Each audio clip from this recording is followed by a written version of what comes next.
Welcome to the Better Never Ends podcast. We've made it our mission to share with you the expertise and wisdom of role models and leading experts in their field, teaching us about how we can be better, telling stories about their journey to better, inspiring you to discover yours. In today's episode, we are going to be covering a very common problem within physiotherapy and within healthcare, which is that most of our patients and clients that we see as providers tend to already have the knowledge in order to be healthy, in order to make good decisions, but they don't apply it. So this issue of our patients not having a knowledge problem, having an application problem, is something that I've worked on in my own mind and in my own practice for many, many years. I've gone around in circles, tried different things, ultimately always guided towards helping people change behavior efficiently, change their behavior towards good lifestyle choices. But I think it is a skill in itself. And as a result, we have brought someone in to speak about that very skill. We have Rory MacDonald. He is a psychologist, mindset coach, and he's going to help us unpack this concept of people changing behavior towards good choices, and this idea of people knowing intrinsically, or at least through their own learning throughout their life, what to do, but struggling with the application of that very thing. So Rory, welcome to the podcast. Can you tell us a bit about why you think people have this frustration, this barrier towards making health choices? Thanks, Charlie. Thanks for having me. What's the fundamental behind the failure to translate knowledge into doing or application lies in identity. Do you see yourself as the type of person who takes action, or do you not? And whether you see yourself as that person or not is predicated on the beliefs you hold about yourself. You know, we're having this conversation towards the end of February. I think statistically 40-something% of people have quit their New Year's resolutions by the end of Jan. I don't know what that is now, nearing, mid-February, but it's probably more like 60-70%, if not closer to 100. And those people will have experienced that not just in 2025, but in 24 and in years before that. They know they need to do these things. There is some desire to do the thing, otherwise they wouldn't embark on the journey of behavior change in the first place. They wouldn't set the intention or the resolution or the goal. But I think the error that they're making is that they're starting from behavior. If I change the behavior, or I focus on the behavioral change, that's all I need to focus on. And they lose sight, as we all do. I mean, I'm not saying this from the point of view of somebody who has this mastered. I've learned through my own experiences and failures here how this works, but we look at behavior, we look at the visible, the external, the outcome, the provable, and we're not thinking, well, that behavior is a result of the story I'm telling myself, and that story is as a result of an emotional response, and that emotional response is in relation to a belief I hold about myself or about how the world works. And that belief is a product of my evolution, of my education, of the environment I'm currently in. But oh no, we don't need to worry about any of that stuff. We don't need to think about mindset and your authenticity and your limitations and the conscious and the unconscious. Just do the thing. But just doing the thing and gritting it out, white knuckling it out, as people say now, that lasts, 2 weeks, 3 weeks, 2 or 3 months if you're lucky. But that sort of motivation, that sort of will is a finite resource, and it's running out for all of us. If it hasn't run out for you yet, this year it's going to, if you just think application is about just doing the thing without looking at the kind of upstream of that. So then this actions speak louder than words is, that's a truism, and there's something, it just, when you were speaking, it reminded me of that, but also it almost sounds like there is more to it that we almost need to add as this conversation goes on. We'll add a caveat to that.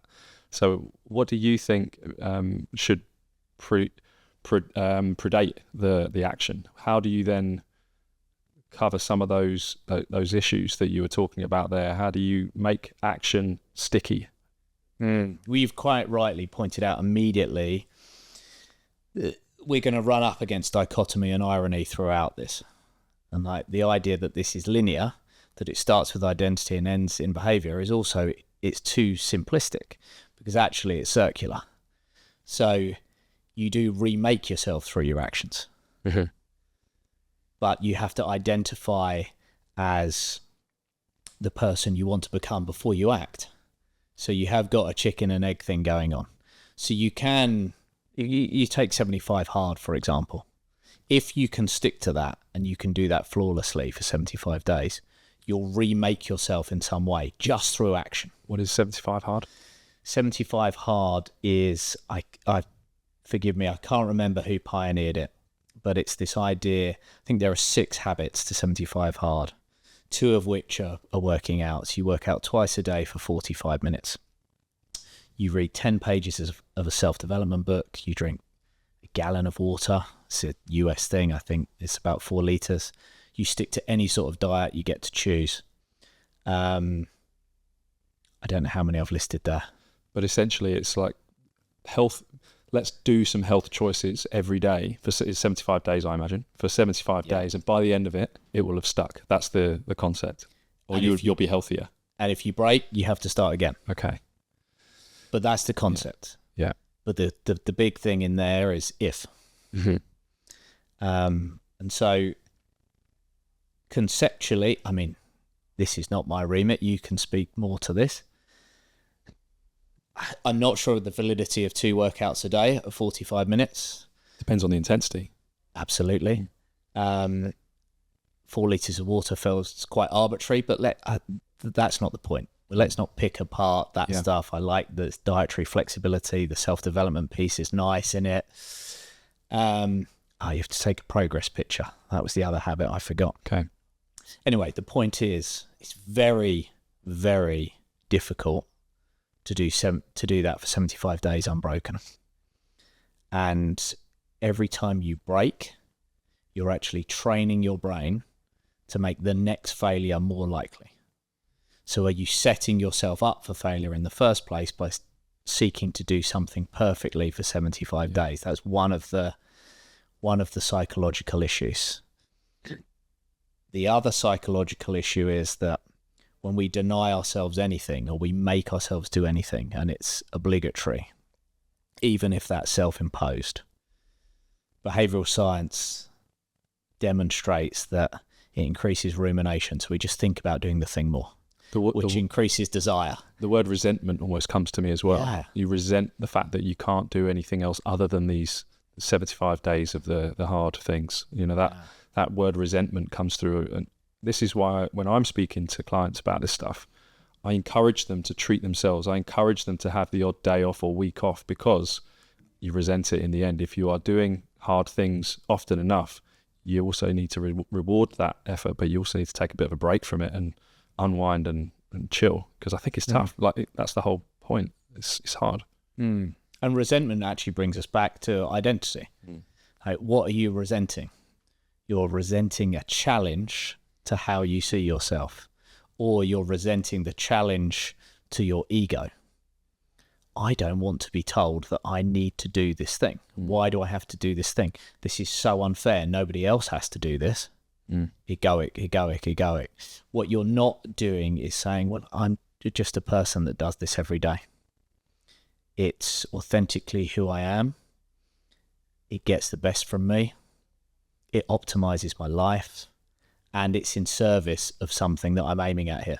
And the thing is, the people who likely come up with these authentically do those things, because it is a part of them. They train a lot, they read a lot of self-help. So they then go, well, this worked for me, so I'm going to now sell this as a product. I'm going to preach this as an idea and a concept. And other people who maybe not that way inclined then pick it up because they want to be that person and struggle, because that isn't their authentic self. Is that your take on it as well? Because for me, it's like, you can see how it works on social media these days. Hey, that guy's in good shape. He's reading a load of books.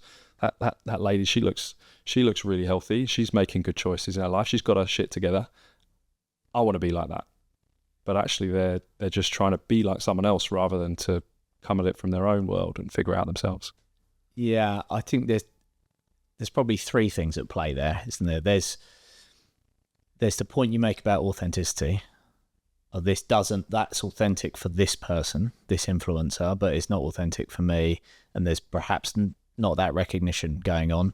Then there's the second point, which is they make it look a lot easier than it is. Rose tinted glasses concept. Yeah, absolutely. And then there's the third point, which is, okay, I might want to be that person. And that actually, at my best, maybe I am that person some of the time. And that does feel authentic to me. And I am aware that that's hard, but I don't know how I self-sabotage. I don't know how I keep tripping myself up. I don't know why I keep limiting myself. And we see that, you'll see that a lot. It comes back to the interrelatedness of perfectionism or an all or nothing mindset, that kind of boom and bust. I see it all the time. I really want to be that person.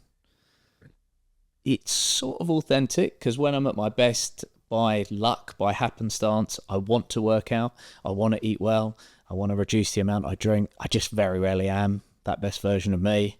But do you know what? If I just will it, if I just grit it out, I can do it. And that lasts, doesn't it? People change everything on a Monday. Last that week, I'm going to get everything together. I'm going to read Atomic Habits. Yeah, nail my morning routine. Yeah. And then something inevitably rocks their sense of emotional well-being. They default into familiar patterns that hold them back in life, and then they've gone from the all to the nothing. So these days as a physio, I expect my clients to struggle, and I expect them to not comply with everything I ask them to do. I expect there to be hurdles and barriers, and the norm is they come in on their first session, tell me a bit about how you managed to, or the second session, should I say, tell me about how you managed to apply the things we said, and they go, oh, I'm really sorry, I couldn't quite, that's okay, and it's a problem solving session. We're trying to figure out the barriers that we can solve, adapt the program that makes it more likely they can do it. But actually, from what I'm hearing from you, there is if someone is really looking to make big change, then actually it has to go deeper than that. And tell us a bit then about what you would propose to someone who really wants to make long-term changes. Well, I've almost done my homework here, Charlie, in that my girlfriend asked me the very same question last night about a member of staff that she's mentoring. Okay. And I'll say to you what I said to her, which is there are two things. There's what's the reason why this person would change? Because no habit is going to trump fear. No amount of getting up and doing will ever be our aversion to what are called negative survival emotions, things like fear, guilt, shame, resentment, embarrassment. They're from the point of view of our psychology, we have evolved to do everything we can to avoid and ignore those emotions. So anything that's going to trigger those emotions is something to be avoided. And of course, any sort of change is going to prompt the potential of failure. You just said you expect the patient, the client to fail. And then they're going to experience those negative survival emotions. So they're going to want to stay away from them. So they need a compelling reason why they do this that has more emotional weight than the fear of failure, the shame associated around that, the guilt of not doing the work, the resentment of being told by Charlie to do the work. They need that reason. The lucky thing for most of my clients is they're often in pain, and there aren't many more powerful motivators to change than pain. So that's why I've always seen physio as this real opportunity to encourage behavior change, because people are already in that mindset. I need to change something because I'm in pain. And as a result, I'm then sort of layering on these other ideas to try and encourage them. think about their life on a broader scale. So this is really good. So at least I know now there is some scientific, psychological logic to why I get excited helping people and why I can have some success there, because they're trying to get away from pain. There is this more powerful motivator. That's true, but even then, there's more complexity. Sure. Like last night, I was training in the gym. I saw a physio working with a guy. The client was questioning everything. The physio was good. I could see that, you know, he had an understanding of how to talk to the client. He was producing a constructive dialogue out of the challenge. And I said to the physio afterwards, God, that client needs to talk less and listen more. Right? And he said, oh, well, he's had, he's in horrific pain. He has been in horrific pain with his back, something with his disc. And you could, and then so I realized immediately that all of his questions, all of his aversion to doing the work the physio was asking him to do, or his mistrust in the physio's advice, was from fear. Mm-hmm. So but he was fear of the pain returning. For sure. So that the pain can be a limiter in that sense still, even though it's a powerful reason to change, it's still tied to all of those emotions. And this is why I've worked so hard in my career to be as psychologically literate as I can be, because I know that the fear of pain doesn't just require me to go, it'll be fine. I have to unpack it. I have to go there, and I have to be comfortable talking about the psychology with these people, because otherwise they just won't feel safe. They won't be able to move forwards. And you're no doubt you're coming at it from a different lens, but it's nice to hear that actually there is that logic there. So tell us then a bit more about, you were talking about your girlfriend's colleague who she was mentoring, and how you then helped her sort of see a way forwards. Yeah, well, tying both things together, then my girlfriend's colleague and the chap with back pain, they need to understand how they're pulled away. So, okay, let's go back. Let's simplify this. There's the why. What's the reason greater than yourself that you will endure, that you will do the thing? So there's a sense of mission, attaching meaning to something that can trump that fear. Sense of purpose? A sense of purpose, yeah. Something that feels meaningful beyond your own existence, beyond your own ego. Now, you're going to best live that mission, fulfill that sense of purpose or meaning as your capital S self. There is a Charlie who is made through your behavior, yes, to a certain extent, but is found when you're fully present, when you're not distracted by limiting beliefs and mindsets, non-useful thinking, when you're not pulled into ego. When you're truly embodied and you're authentic, that's the best version of you. And then in that space, you can go, okay, let's go serve this mission. And you're going to find it much easier as that authentic big S self. So it's, what's the mission? What's the purpose? What's the big, powerful, motivational reason to do this? Okay. What's my authentic way of doing that when I'm at my best? And then it's know when you're getting distracted. Know when you're off fighting these egoic battles inside your own head. Know when you're not being the best version of you. And so part of the solution, first of all, is to actually catastrophize and do it out loud and hear yourself say it and go through the catharsis of that. So to link this all together, what I said to the physio last night, he asked for my advice with the client, and then my girlfriend Melissa asked for my advice with the colleague. And it was the same piece of advice to start off with was, okay, take the fear that's holding them back. So for the guy last night, he was fearful of the disc slipping again, or whatever it was that was the cause of the pain. I said, actually walk that through. What is that? Because underneath it, it will end up being something like, I will die alone in the wilderness. Or very commonly for those situations, I'll end up in a wheelchair. Yeah. But then beyond that, why? Like, what happens when you end up in a wheelchair?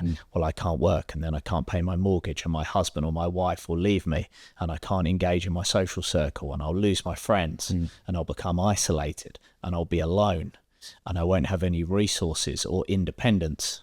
I'll die alone in the wilderness, ultimately. I was working with a guy this week. He's buying his first house for his girlfriend. He said, I'm really scared by the size of the number. Like, that much borrowing. Now, when we say that to our friends at the pub, we all sort of instinctively know what he means, and we don't push. We go, yeah, it's a massive number, it's scary. But why is it scary? And then you walk him back through it, and he's like, well, because what if one of us gets ill or loses our job and we can't make our mortgage repayments, and then we ask our parents for help, and we're fortunate that our parents can help us, but what if we exhaust that help? And then I have to sell the dream house, and then I have to move back in with my mum and dad, and then I've regressed in life. I've failed. What will people think of me? I've lost my social status. I've slipped down in my social hierarchy. This is what we're thinking, isn't it? In our kind of mammalian brain, from our kind of limbic brain, from our evolutionary programming, I've lost status. I've lost who I am. I've lost my identity, effectively. So it's understanding where those challenges come from. It's accepting that they're normal and natural. Some of them are a product of our evolutionary, some are a product of how we grew up and our environment, how we were parented and everything else. And some are just a product of all of those things, plus the challenge of the here and now. But when are you authentic? When are you not? And then when you're authentic, what's your big reason to do this that's sufficiently motivational? How do you know if your thoughts are authentic, given all the challenges about the fact that many of our thoughts and beliefs could be societal norms or part of our upbringing that's not necessarily our authentic self? How do we differentiate between the two? I would say it doesn't matter. Because there's many masks, right? You referenced this earlier, this different versions, and I've definitely got different versions of myself that are appropriate for different parts of my life that may or may not be completely authentic, but certainly suit my professional, social lives in different ways. So how do I know which bit's the authentic me? I think ultimately it doesn't matter, provided that if we run everything through the binary of, does it serve the mission or does it not?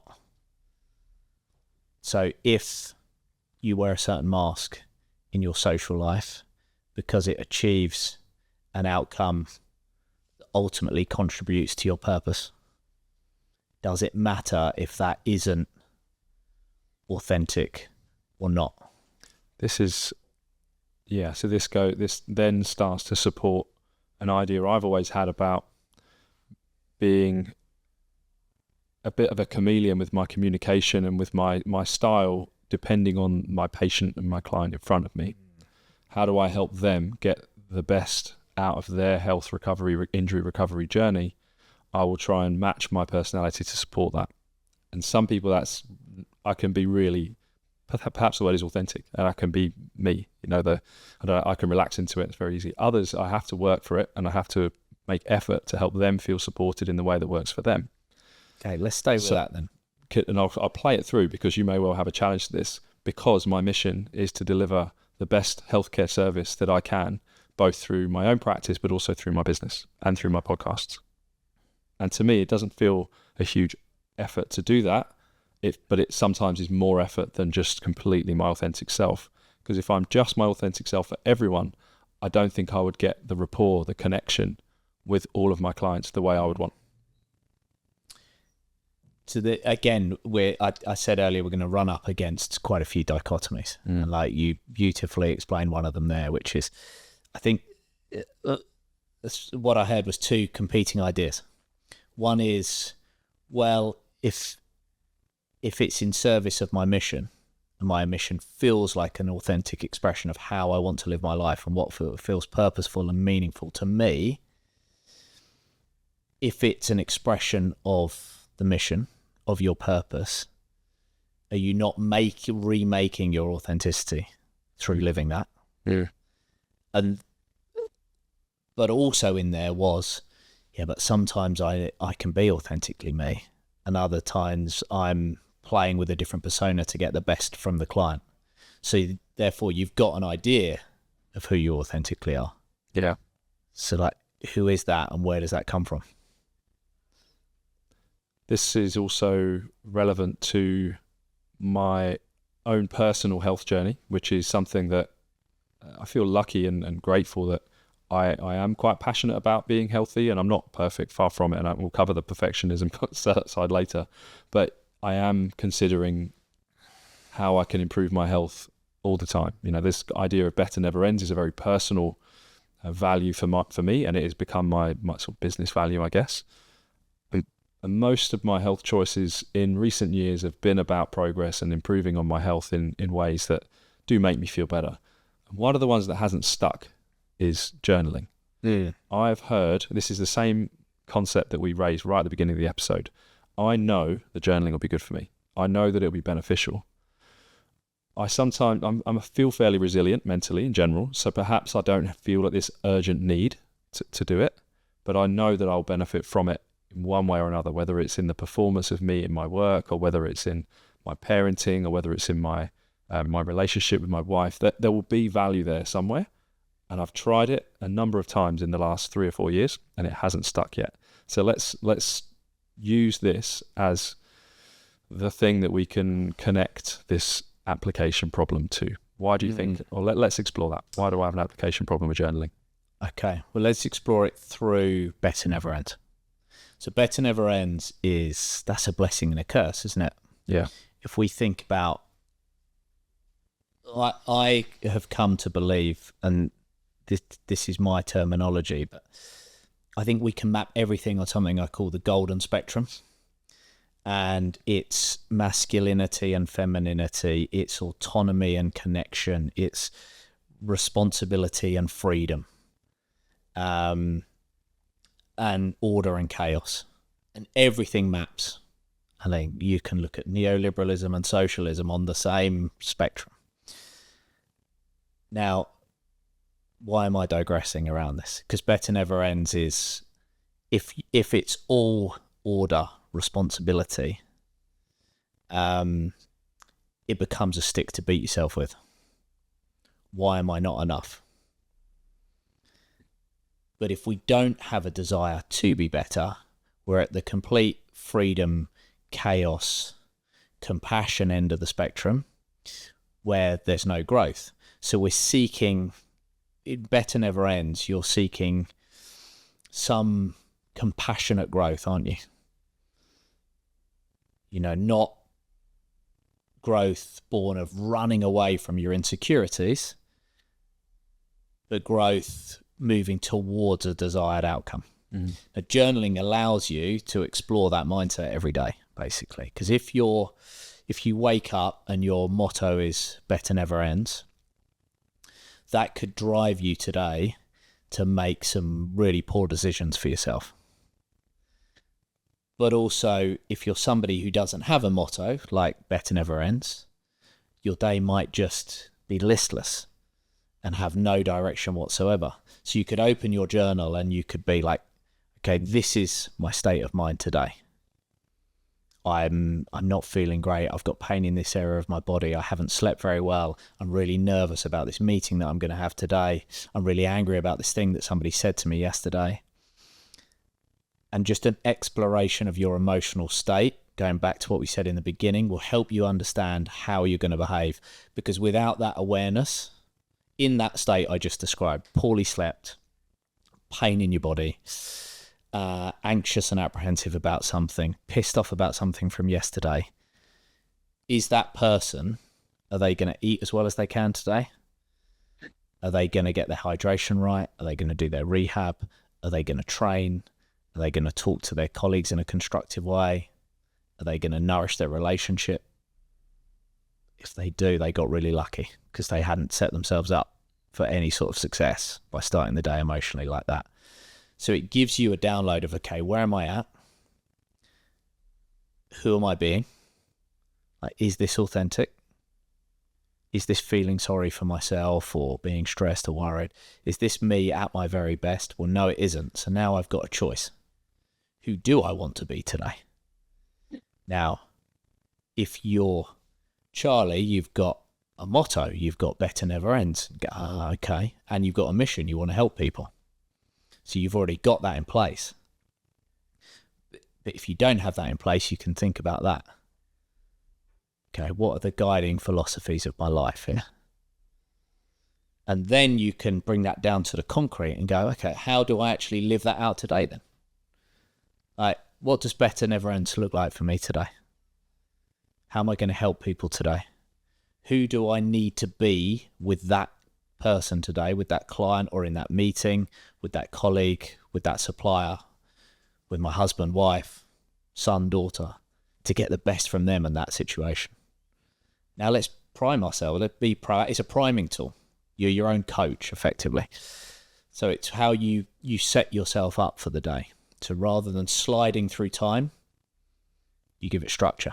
What I've historically done with journaling is I will open it up and just write what's on my mind, which historically has been okay. Like once I'm writing, not really, big difficulty to write, but I don't then sense like, okay, that's helped me move forwards. And actually what I'm taking from what you're describing is that there isn't the direction that's going to help coach me through it or self-coach me through some level of progress towards my mission or towards my values in life.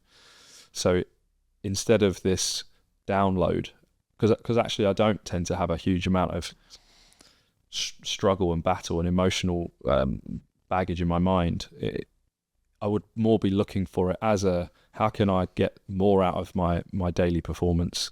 Right. How can I become more productive? Perhaps I'm not that I'm unproductive, but I'd be looking for it as a performance tool rather than a mental health tool. So I guess perhaps there are different uses of journaling depending on what we're trying to achieve from it. And I'm now taking this idea of priming myself using some prompts, maybe some specific questions that guide through, and thinking about my central mission and my values to guide it. Am I interpreting that rightly? Yeah, I don't know if this is stretching an analogy too far, but let's think about training. You said yourself about 75 hard. Whether those 2 sessions a day or not is too much depends on intensity. So if we think, I'm sure you don't, I don't train 7 days a week. I don't journal 7 days a week. I train 5 days a week. I don't train exactly the same every time I go to the gym. Some days is strength training, other days is zone 2, other days is high intensity, but you learn with time, don't you, what you need or want on that day. And there has to be a certain amount of rigor, because just because you don't want to do that thing that day doesn't mean that you don't need to do that thing that day. So there's a certain amount of discipline, but there's a certain amount of, I listen to my body and I'm not doing that high intensity session today. But do it with honesty. And journaling is the same thing. Sometimes you're going to want to do the emotional download. And there's some benefit in just writing about how you feel. There's some catharsis, especially if you do pen on paper rather than using a device or something digital. There is, an energetic change when you take that emotion from your body and you transmute it onto the page with a pen. But we go all the way back to the beginning of today's conversation. If it's just an emotional download, that's fine, that's good. You're sort of wasting your opportunity, because the point of looking at how you feel is based based on how I feel, who am I being? And then how am I likely to behave? So you're going, right, why do I feel this about this person or about myself or about this thing? What's the story I'm telling myself? What's the belief that story comes from? And ultimately, if I run that program today in my software, is that serving my mission or not? So yes, it's cathartic, but it needs to go further. It needs to be an idea of like, okay, do I want to run this program or not today? But some days you might be feeling great. I sat there on the tube this morning. I couldn't think of anything that was bothering me when I was journaling. And I always ask myself the question, am I missing emotional depth here? Am I lying to myself? So I sense checked it. Like, no, I think you're good, Rory. Now that's rare, by the way.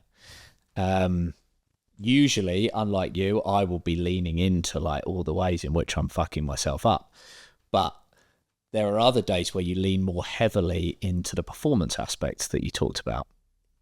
And this is to come back to your training needs a blend. Your journaling needs a blend. So this is going back to your original point about linking action to yourself, and why is it important? What is it about you and your mission that you need to then see out in action? So it's that ability to reflect on any actions that you are making, and are they actually valuable? Are they helping this mission? So journaling sounds like a pretty important tool for you and the way that you coach and support people through their struggles. So tell us a bit then about your journey into that. Why did this become such an important mission for you? I've been journaling for almost a decade, every other day, more or less 50% of the time. But that started with a need to understand who I was and what I really wanted from life. So I was in commodities, brokerage, trading.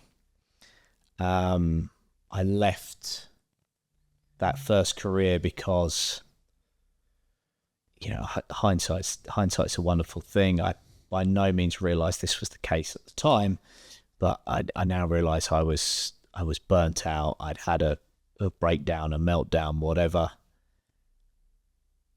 we want to call it, both physically and mentally. And I'd left the industry, and I thought I would just gone for 6 months, and I just needed a break. I just needed a physical reset. Didn't like the job, didn't like that employer. You know, I'll take a long holiday, come back again. And I never went back. But when I took off I was living the identity of the commodities broker. And all of that identity was derived from external measures of success. And when you take off the armor, if you like, if you don't wear that mask anymore, who was I? I felt like there was a void inside of me. I felt completely empty. I didn't know who I was or what I stood for or what I wanted from life. I think anything we do, we talk about mission and serving a cause greater than ourselves. And again, it's not linear, it's cyclical. There's always a selfish element to this. You know, better never ends starts with you. And then it has this great positive knock-on effect in the world, which then reinforces your sense of self-worth. And so you get this lovely spiral. So back then I wasn't thinking about helping anybody. I just wanted to sort myself out, answer those questions. Who was I? And what was I going to do with my talent, skills, good fortune? How could I put that to work in the world? And I did that exploratory work through therapy, through mindset coaching. And I quickly realized that if I followed this advice around journaling, I didn't have one therapy session a week or one coaching session a week, but I got to do it every day, multiple times a day for myself. And it was almost like putting fuel on the fire. It was an accelerator. You know, why have I got to wait to talk to this person? when I can self-coach. And starting anything is hard, isn't it? You know, overcoming an injury or recovering from surgery or starting a business or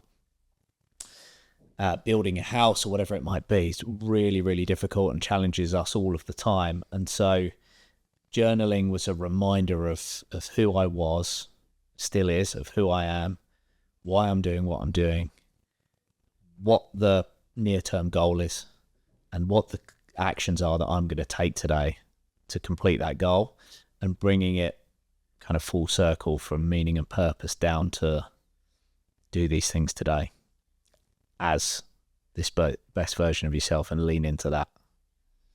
At what point did it suddenly become clear that it was a career and not just a recovery tool?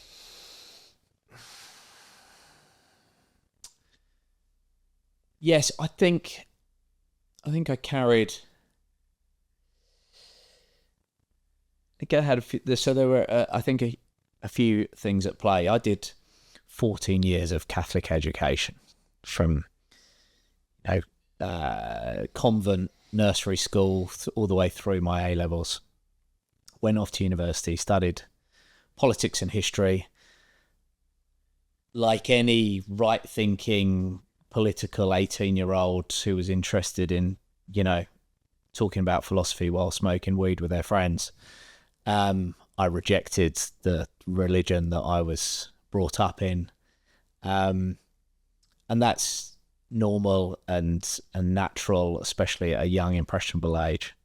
But as I've got older, I've not gone back to the church, but I've gone back to the sense of spirituality. Yeah. And I think one of the great things about organized religion, or the greatest takeaway, can be, this is about more than you. And you're incredibly fortunate. And I looked at it and I thought, well, look, I was born in 1985 in a developed country. I'm quite intelligent. I didn't suffer any childhood trauma. If you can't go and do something with that, you've wasted your life. And there was this idea that service was an important aspect from religious upbringing and childhood. And I was kind of on the left politically then as well. So this idea of, as a younger person, serving the community, doing what was best for the collective. And so all of those ideas were running around in my head. And I thought, well, I didn't know who I was anymore. Part of that was a rejection of religion, like an apathy towards politics. I wasn't connected to any of these things anymore. It wasn't about going back to socialist politics or going back to the Catholic Church. It was about like going, well, what in those things resonated with me? What in those things felt authentic? And also an experience that your previous career hadn't represented you to some degree. Was there a bit of that as well? Yeah. A rejection of the capitalist. Yeah, I mean, I probably overlooked the most fundamental thing there. I think I learned a lesson that all of us inherently know, but we have to relearn over and over again through our lives. That money doesn't make you happy. Yes. And to certainly, from what I understand, it improves happiness, but there is a cutoff that's a lot lower than we all think. Yeah. We stop getting the benefits of earning more money at a relatively low level, from my understanding. I think the studies show that it's like a household income of something like 60,000 or something like that. Beyond that, you don't become any more happy. No, and why? Like, because the people who are listening to this will go, okay, I get that, but they'll still chase wealth, status, materialism. So it's all well and good saying, well, like, if you get beyond this level of household income, you won't be any happier. But that's fighting against our programming. Mm. Like, we have evolved from the pressures of survival to have a psychology whereby we desire more, both to ensure our own survival, but so that we can outcompete our neighbour. We're both men. It's about like mate advantage, making ourselves more attractive, to produce more offspring, so our genes survive.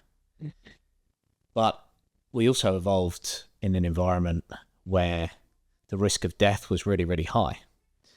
So we're both programmed to hunt the temporary, short-lived feel-good factor of I've got more, I've made more.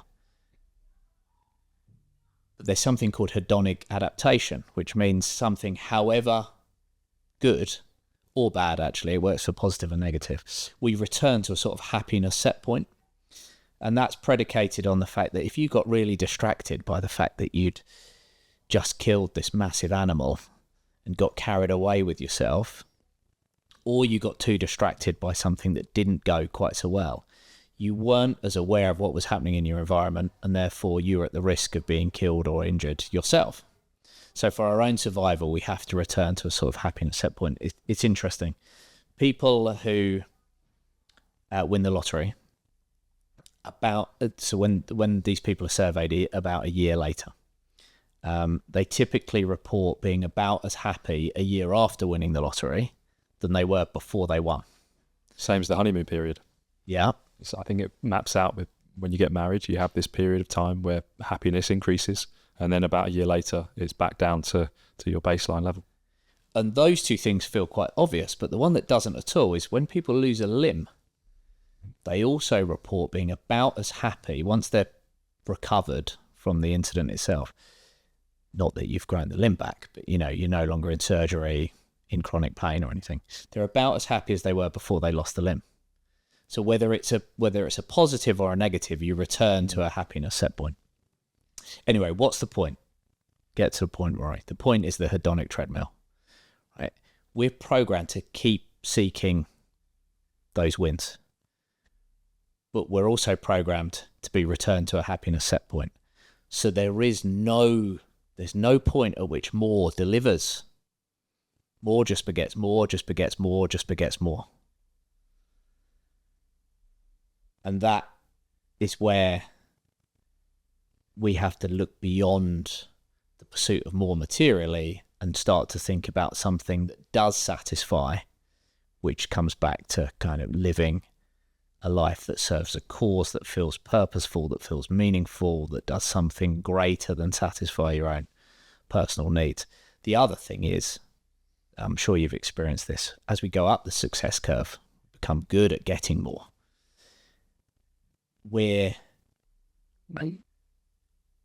our wants grow exponentially in relation to our haves. So the more we have, the more we want.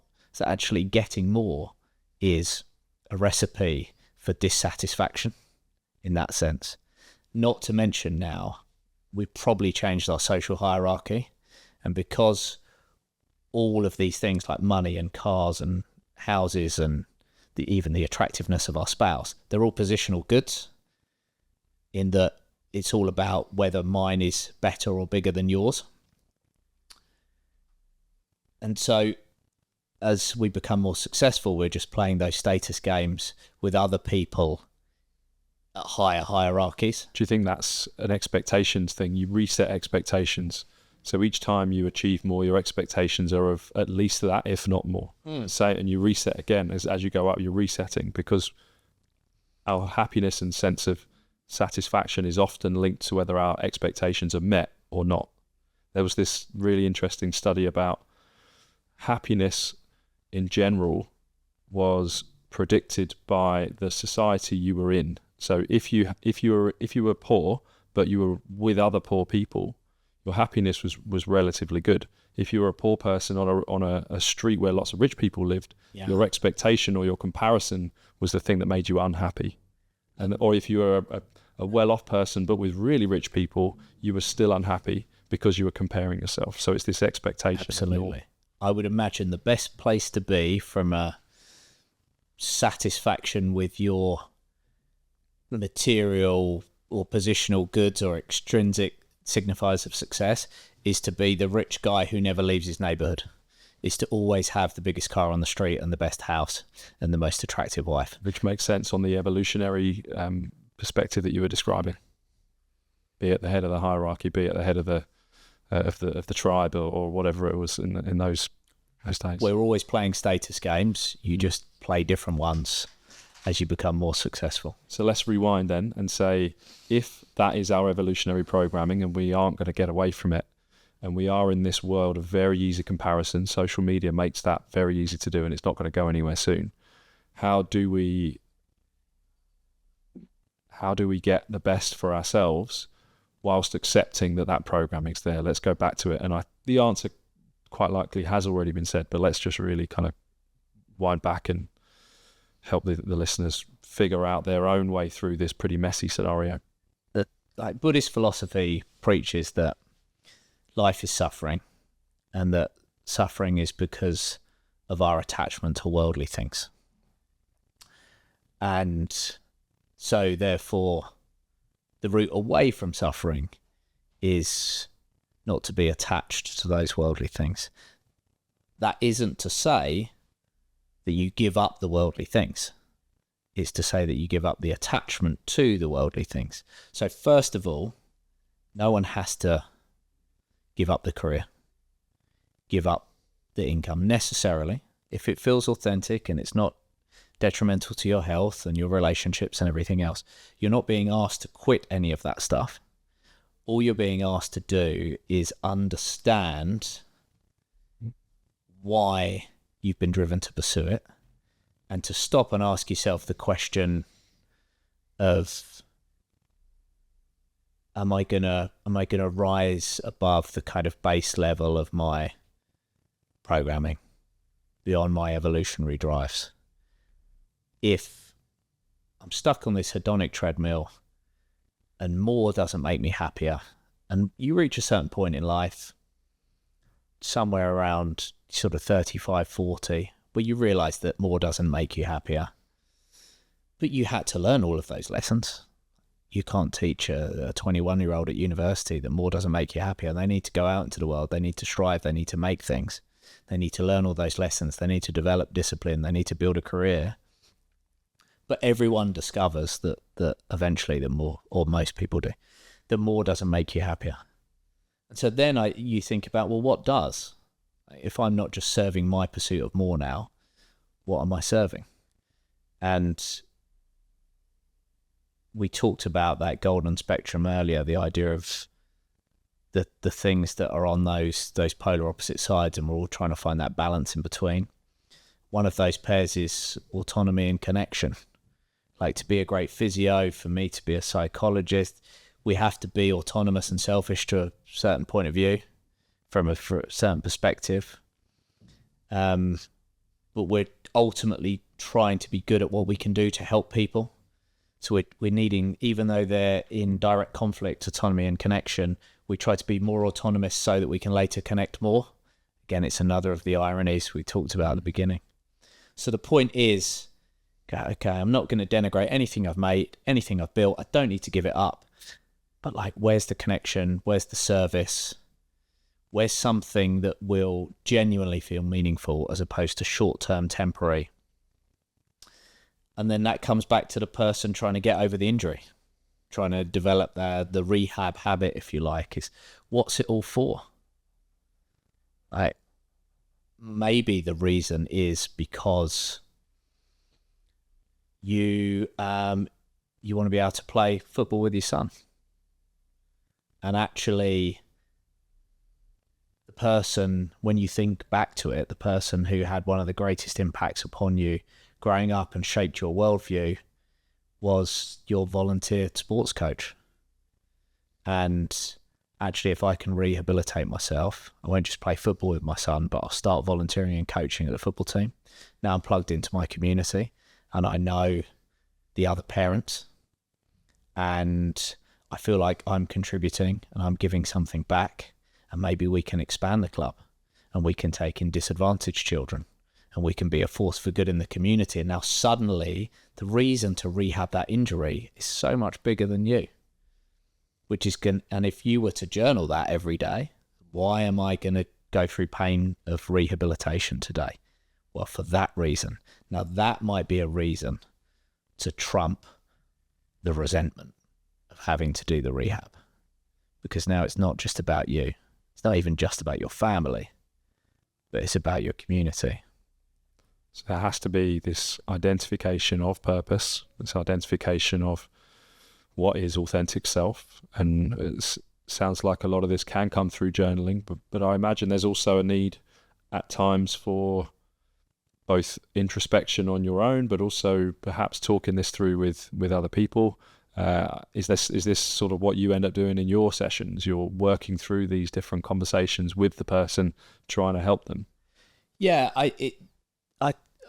if we think about who you are or who I am as a result of the 3 E's, once you explain the kind of the first being evolution, once you explain that to people, they're like, okay, so there's not something fundamentally flawed about me. And you can do that through a podcast like we're doing today, or you can do that more in a group setting. That works quite nicely, and there's connection and community there.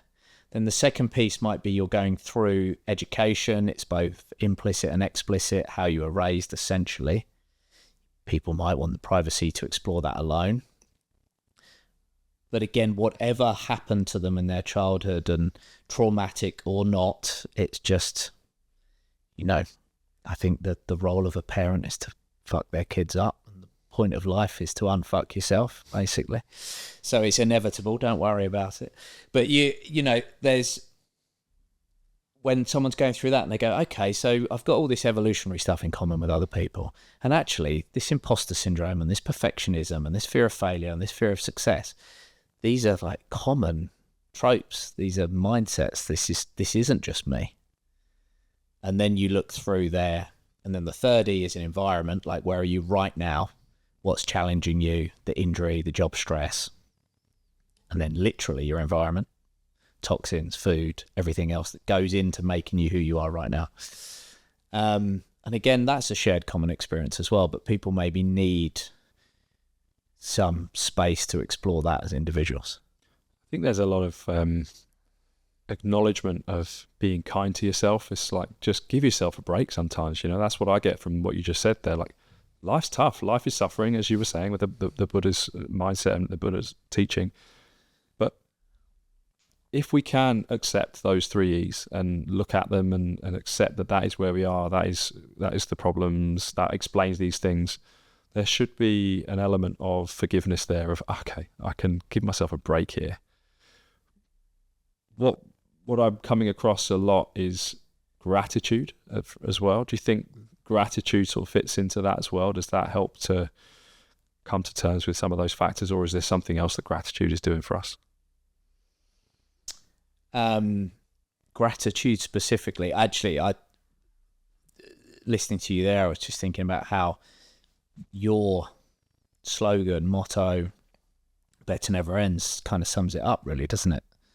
In that there is a less and more compassionate angle to that statement.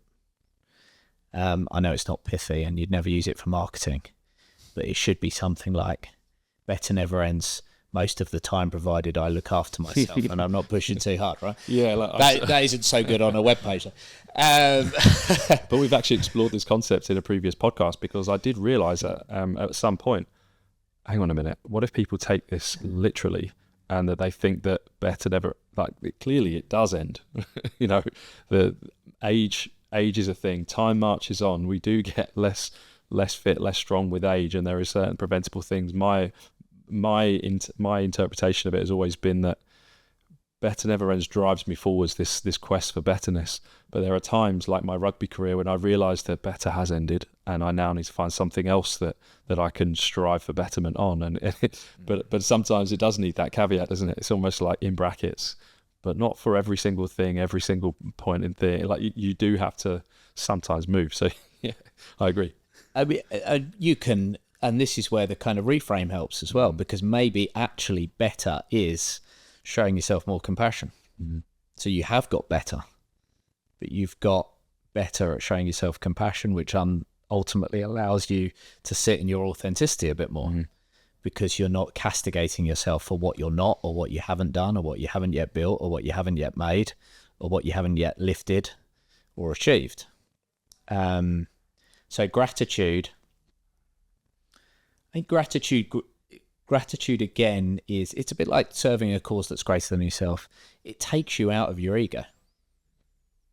It reconnects you to what's going on around you, to the state of humanity. And just in the same way that someone's always got a bigger car and a bigger house and that status game stuff, someone's always worse off than you as well. And I think gratitude is to reconnect with that, reconnect with your fortune, with your good fortune. Because if we're walking around resentful and believing that nothing good happens to us, we won't spot opportunities in our environment. It's why does manifestation work? Manifestation works because of a couple of brain processes called selective attention and value tagging. We go, okay, I desire this outcome, so I've directed my attention towards it and I've placed value upon it. So now my unconscious, and neuroscience has proved this, is acutely aware of that environmental opportunity.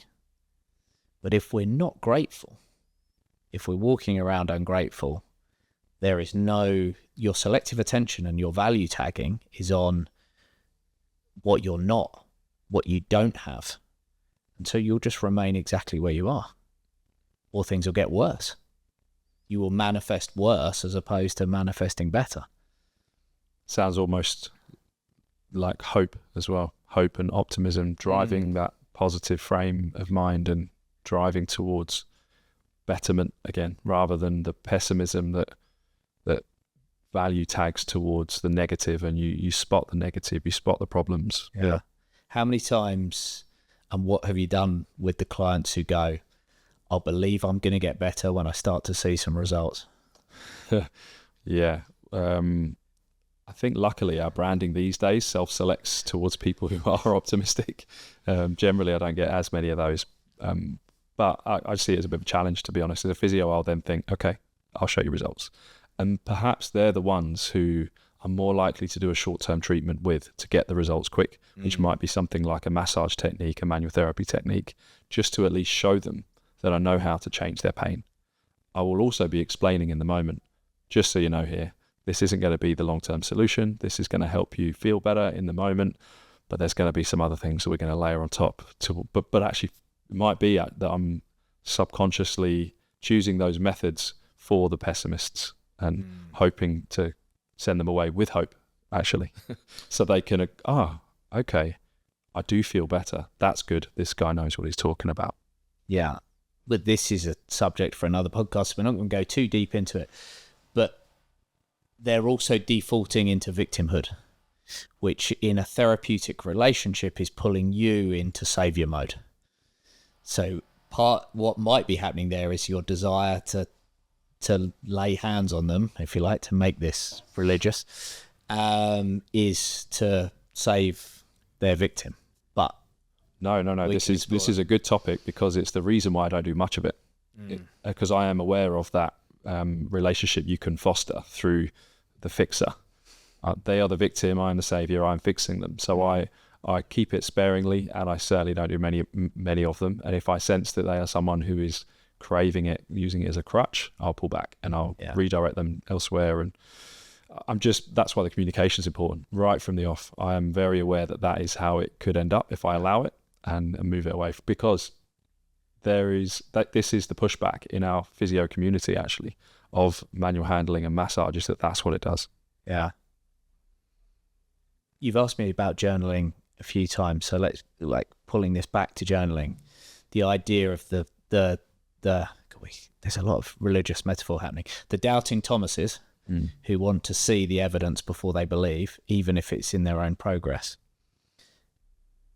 Again, when we start to think about service and we think about purpose and mission, manifestation, and it's quite grand, isn't it? You might be many years away from achieving the outcome you desire. So how do you stay on track on a day-to-day basis? Because there's only so many days you can write down, this is my goal, this is what I'm doing this for.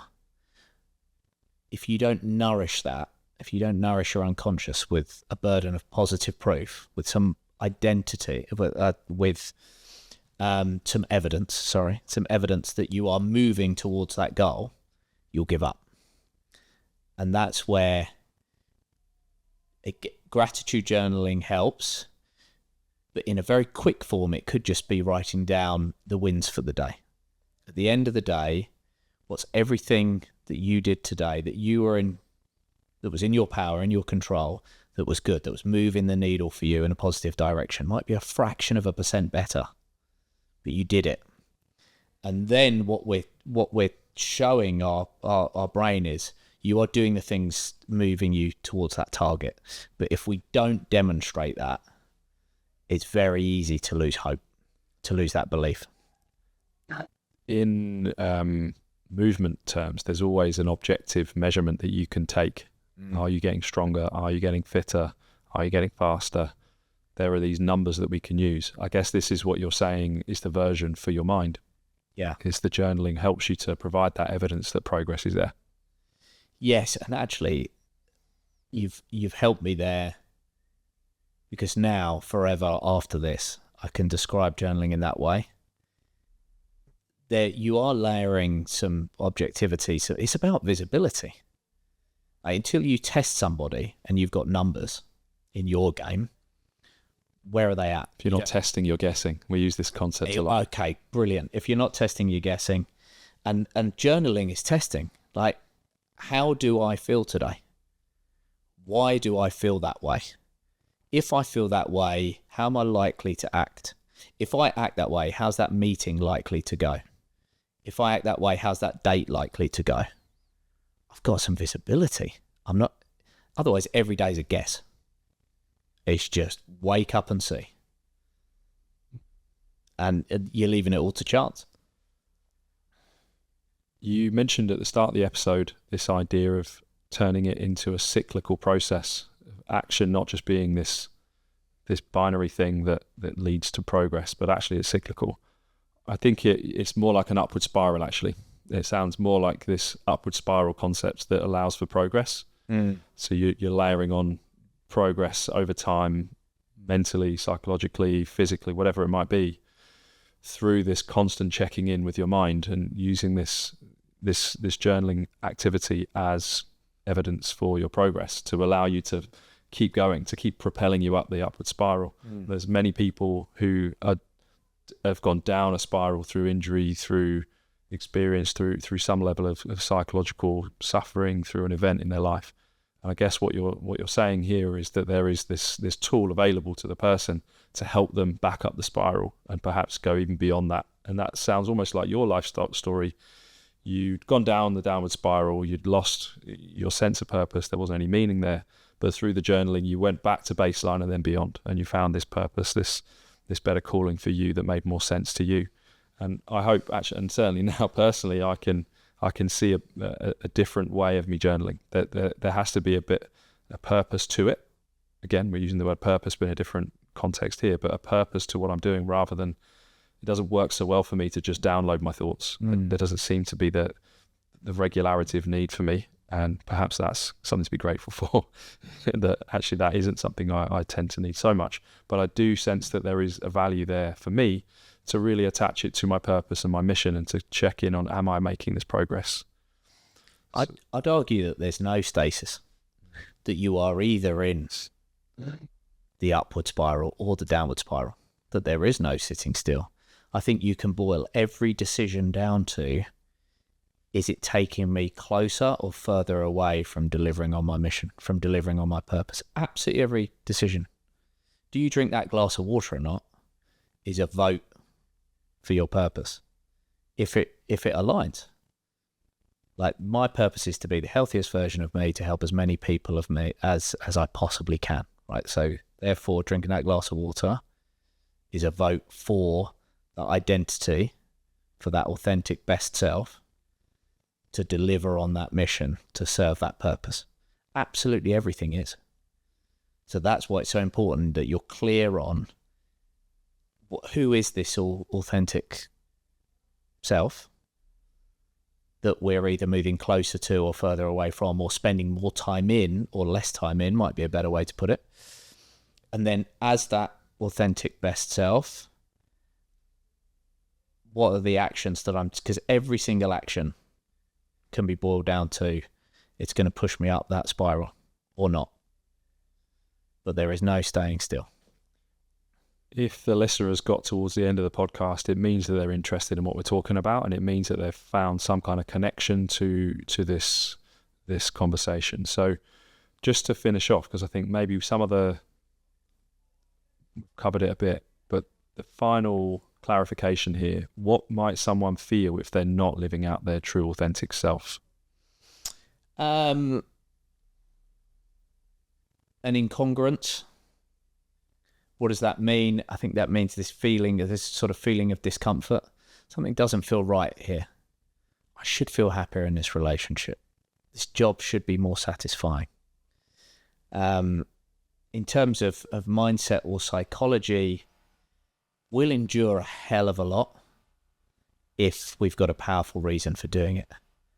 So if you're listless and you can't be bothered and it all feels a bit too much, the reason why isn't sufficiently great, because the problem is not that you're doing 50 hours a week of work. The problem is you're not doing 50 hours a week of something that you're viscerally pulled towards, that feels motivational, that feels in alignment with who you are at your best.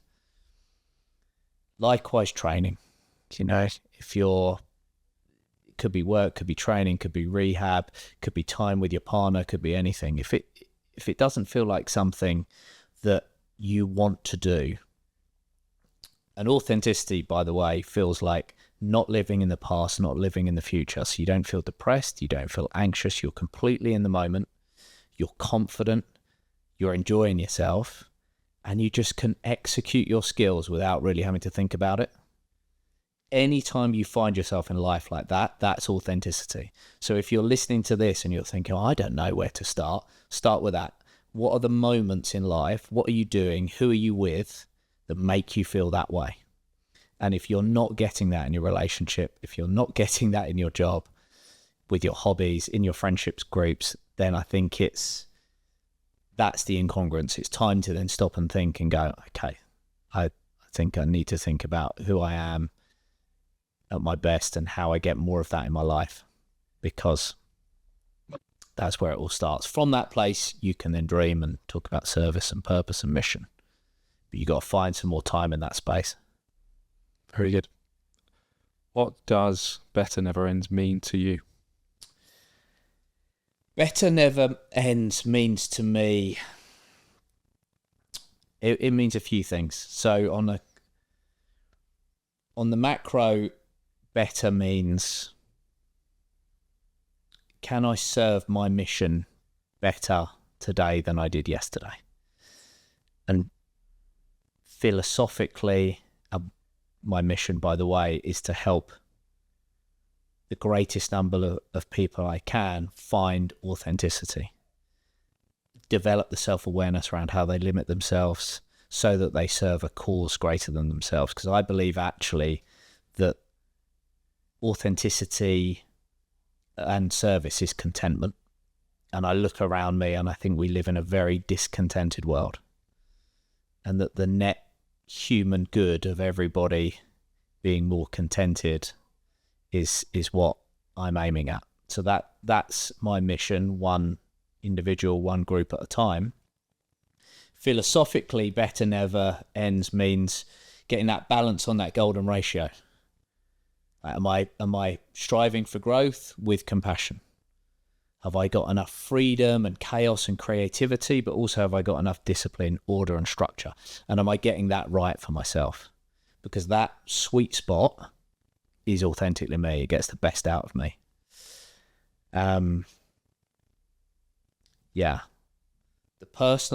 Personally, my biggest challenge is to be more accepting.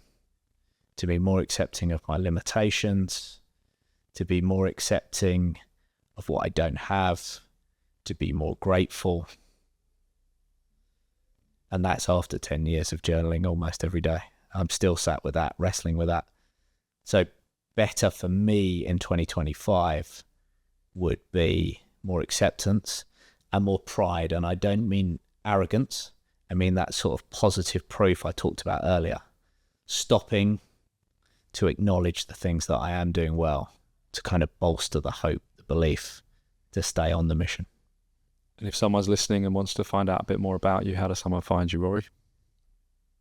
Every time I get asked this on a podcast, Charlie, I realise that I don't know what my Instagram handle is, and I really should learn it. But I believe it's at Rory_MacDonald_coach. And my website is www.rorymacdonald.coach. Now, through the website or DM me on Instagram, I've got what I believe after 10 years of practice is a video outlining the perfect 20 minutes of morning journaling, and I'll give that away to anybody who asks for it. I'll be watching. Thanks very much. Really, really helpful. I've unpacked a lot of things, and I need to get my journaling back on track. Great. Thanks, Charlie. Thanks for listening to today's podcast. This podcast is sponsored by Better, provider of health and wellness services in central London. We really believe that we could help people feel better and live better. You can book in for face-to-face services at any of our 3 London clinics. We have one in Marylebone, one in Soho, and one in the city. You can also follow us on Instagram at Better Never Ends, or head over to our website for more information about the clinics or the podcast at www.betterneverends.com.